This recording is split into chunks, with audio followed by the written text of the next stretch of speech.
മഹാനായ മുഹമ്മദുർ റസൂലുള്ളാഹി നബി സല്ലല്ലാഹു അലൈഹി വസല്ലമ തങ്ങൾ പറയുകയാണ്, സ്വന്തം ഭർത്താവിനെ വഞ്ചിക്കുന്നവരുണ്ടെങ്കിൽ, അയാൾ അറിയാതെ മറ്റുള്ളവർക്ക് കോൾ ചെയ്യുന്നവരുണ്ടെങ്കിൽ, ഭർത്താവ് അറിയാതെ മറ്റുള്ളവരോട് കുഞ്ചാനും കുടയാനും പോകുന്നവളാണെങ്കിൽ, ഈ സമുദായത്തിനെ രണ്ടായി ഭാഗിച്ചാൽ ആ സമുദായത്തിലെ പകുതി പേരുടെ ശിക്ഷ മുഴുവനും ഈ പെണ്ണിന് അല്ലാഹു തആല എഴുതി വെക്കുകയാണ്.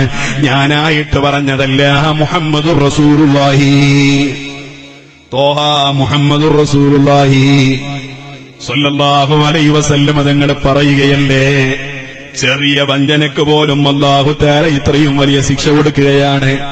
കാരണം എന്റെ പെണ്ണേ, നീ നിന്റെ ബാപ്പായുടെ കീഴിലാകുമ്പോൾ, നിന്റെ ബാപ്പയായിരുന്നു നിന്റെ രക്ഷിതാവ്, ആ സ്ഥാനത്ത് നിന്നെ കെട്ടിച്ചു കഴിഞ്ഞാൽ അൽ മർഅതു മിസ്കീന, എല്ലാ പെൺകുട്ടികളും എല്ലാ പെണ്ണുങ്ങളും ദരിദ്രരാണ്, എല്ലാ സ്ത്രീകളും മിസ്കീനുകളാണ്. മാലം യകുല്ലഹാ സൗജൻ, അവർക്ക് ഭർത്താവ് ജീവിതത്തിലില്ല എങ്കിൽ, ഭർത്താവ് ജീവിച്ചിരിപ്പില്ലാത്ത പെണ്ണുങ്ങൾ മുഴുവനും മിസ്കീനത്താണെന്ന് മുഹമ്മദുർ റസൂലുള്ളാഹി തോഹ മുഹമ്മദുർ റസൂലുള്ളാഹി നബി തങ്ങൾ പറയുകയാണ്, അൽ മർഅതു മിസ്കീന, എല്ലാ പെണ്ണുങ്ങളും മിസ്കീനുകളാണ്, അതേ പാവങ്ങളാണ്. മാലം യകുല്ലഹാ സൗജൻ, അവൾക്ക് ഭർത്താവ് ഇല്ലാത്ത കാലത്തോളം. അപ്പോഴാ സ്വഹാബികളെ നബി തങ്ങളോട് ചോദിക്കുന്നത്, യാ റസൂലല്ലാഹ് വഇൻ കാന ലഹാ മാലുൻ, അവൾ വലിയ സമ്പന്നയായാലോ, വലിയ ഉദ്യോഗസ്ഥയായാലോ, വലിയ ശമ്പളം വാങ്ങുന്ന പെണ്ണായാലോ, അപ്പോഴും അവള് ഭർത്താവില്ലെങ്കിൽ മിസ്കീന് തന്നെയാണോ? മഹാനായ നബി സല്ലല്ലാഹു അലൈഹി വസല്ലം തങ്ങൾ പറയുകയാണ്, വഇൻ കാന ലഹാ മാലുൻ, അവൾ എത്ര വലിയ സമ്പന്നതയുള്ളവളായാലോ, എത്ര വലിയ ശമ്പളം വാങ്ങുന്നവളായാലോ, ഭർത്താവില്ലാത്ത പെണ്ണ് മിസ്കീനാണ് കേട്ടോ. കാരണം അർരിജാല് ഖവ്വാമൂന അലൻ നിസാ, കാരണം ബഹുമാനപ്പെട്ട നബി സല്ലല്ലാഹു അലൈഹി വസല്ലം തങ്ങൾ പറയുകയാണ്, സ്വന്തം ഭർത്താവാണ് ആ പെണ്ണിന്റെ ഭരണാധികാരി, ആ ഭർത്താവിനെ അനുസരിക്കേണ്ടവരാണ് പെണ്ണ്. ഇന്നലെ ഞാൻ പറഞ്ഞല്ലോ, നമ്മുടെ അധികാരത്തിന്റെ ചുവട്ടിലാണ് നമ്മുടെ പെണ്ണല്ലോ. ഇത് കേട്ടിട്ട് നാളെ മുതൽ ഭാര്യയെ തല്ലാൻ പോകരുത്. നേരെ മറിച്ച് ഇന്നലെ പറഞ്ഞ പോലെ നമ്മളൊരു ഭരണാധികാരിയാണെങ്കിൽ നമ്മുടെ പ്രജയായ നമ്മുടെ ഭാര്യയോട് അഫ്വ ചെയ്തു കൊടുക്കണോ, മാപ്പ് ചെയ്തു കൊടുക്കുമ്പോഴാണ് സിയാസത്തുൽ മർഅ, ഒരു പെണ്ണിന്റെ പേരിലുള്ള അധികാരമെന്ന് മുഹമ്മദുർ റസൂലുള്ളാഹി സ്വല്ലല്ലാഹു അലൈഹി വസല്ലം തങ്ങൾ പറയുകയാണ്. ആയതുകൊണ്ട് പൊന്നുമോളെ, നിന്റെ ഭർത്താവിനെ വേദനിപ്പിച്ച് എത്ര തന്നെ ഇബാദത്തുകൾ എടുത്താലോ നിനക്ക് നാളെ ആഖിറത്തിൽ വിജയിക്കാൻ കഴിയൂല കേട്ടോ. സുബ്ഹാനല്ലാഹ്, കേരളത്തിന്റെ ഭരണാധികാരികളോ, ഇന്ത്യയുടെ ഭരണാധികാരികളോ, ഇന്ത്യയുടെ ഭരണകൂടമോ പുതിയ തീരുമാനങ്ങൾ ഇങ്ങനെ പത്രങ്ങളിൽ കാണുമ്പോ, ചാനലുകളിൽ വാർത്തകൾ വായിക്കുമ്പോ, ഇതെല്ലാം കണ്ടുകൊണ്ട് ചില സ്ത്രീകൾ ഭർത്താക്കന്മാരെ ഭീഷണി മുടക്കുന്നവരുണ്ട്. മര്യാദക്ക് കടിച്ചോളൂ, അല്ലെങ്കിൽ നിങ്ങളെ നമ്മളെ ജയിലിലാക്കോ, അല്ലെങ്കിൽ നിങ്ങൾക്ക് പറ്റൂലെങ്കിൽ തൊലാക്കങ്ങതാണ്.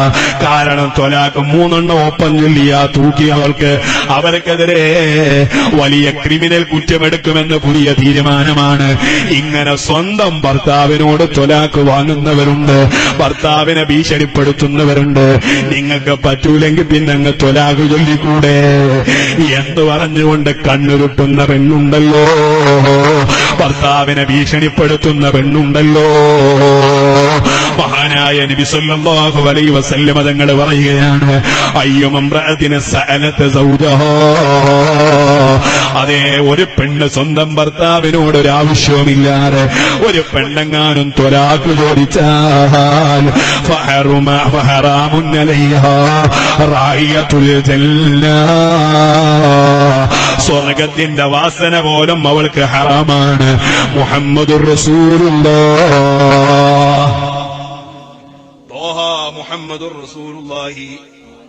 ഓ എന്റെ ഉമ്മമാരെ, നമ്മളെ കല്യാണം കഴിഞ്ഞ പിന്നീട് നമുക്ക് കൂടുതൽ കടപ്പാട് നമ്മുടെ ഉമ്മയോടല്ല, കൂടുതൽ കടപ്പാട് നമ്മുടെ ബാപ്പയോടല്ല, കൂടുതൽ കടപ്പാട് നമ്മുടെ മക്കളോടല്ല, കൂടുതൽ കടപ്പാട് നമ്മുടെ കുടുംബങ്ങളോടല്ല. ആ സ്ഥാനത്തോ ബഹുമാനപ്പെട്ട നബി തങ്ങൾ പറയുകയാണ്, ആണിന്റെ ഏറ്റവും വലിയ കടപ്പാട് ആരോടാണ്? ആയിഷ റളിയല്ലാഹു അൻഹാ നബി സല്ലല്ലാഹു അലൈഹി വസല്ലം തങ്ങളോട് ചോദിക്കുകയാണ്, യാ റസൂലല്ലാഹ്, അല്ലാഹുവിന്റെ നബിയേ, അയ്യുന്നാസി അഅലമു ഹഖ്ഖൻ ലിൽ മർഅ, ഒരു പെണ്ണിനെ ഏറ്റവും വലിയ കടപ്പാട് ആരോടാണ്? അവളുടെ കുടുംബങ്ങളോടാണോ, അവളെ ഉമ്മയോടാണോ, അവളെ ഉപ്പയോടാണോ എന്ന് ചോദിക്കുന്ന നേരത്ത് റസൂലുള്ള പറയുകയാണ്, സൗജുഹാ, ഏറ്റവും വലിയ കടപ്പാട് അവളെ കല്യാണം കഴിച്ച ഭർത്താവിനോടാണ്. മുഹമ്മദുർ റസൂലുള്ളാഹ്, മുഹമ്മദുർ റസൂലുള്ളാഹി. ഏറ്റവും വലിയ കടപ്പാട് തന്റെ ഭർത്താവിനോട്. അത് കഴിഞ്ഞിട്ടാ ഉമ്മ, അത് കഴിഞ്ഞിട്ടാ ബാപ്പ, അത് കഴിഞ്ഞിട്ടാ മറ്റുള്ള കുടുംബങ്ങള്. കല്യാണം കഴിഞ്ഞാ പിന്നെ പെണ്ണിന്റെ കടപ്പാട്, ആ പെണ്ണിന്റെ കടപ്പാട് ഇക്കാലം അത്രയും ഏറ്റവും കൂടുതൽ ബന്ധപ്പെടേണ്ടതും ഹക്ക് വീട്ടേണ്ടതും മാതാപിതാക്കളോടാണെങ്കിൽ, ബാപ്പ സ്വന്തം പെണ്ണിനെ അന്യ ഒരു പുരുഷനിലേക്ക് നിക്കാഹ് ചെയ്തു കൊടുത്താൽ ആ നിക്കാഹ് ചെയ്യലോടുകൂടെ ഈ പെണ്ണിന്റെ കടപ്പാട് ആദ്യമായി പരിഗണിക്കേണ്ടത് ഭർത്താവിനോടാണെന്ന് മുഹമ്മദുർ റസൂലുള്ളാഹി. ത്വാഹ മുഹമ്മദുർ റസൂലുള്ളാഹി. എന്നാലോ ആ സമയത്ത് ബഹുമാനപ്പെട്ട മഹദി ആയിഷ റളിയല്ലാഹു അൻഹ ചോദിച്ചു, എന്നാ പിന്നെ ഒരു പുരുഷനുള്ള ഏറ്റവും വലിയ കടപ്പാട് ആരോടാ?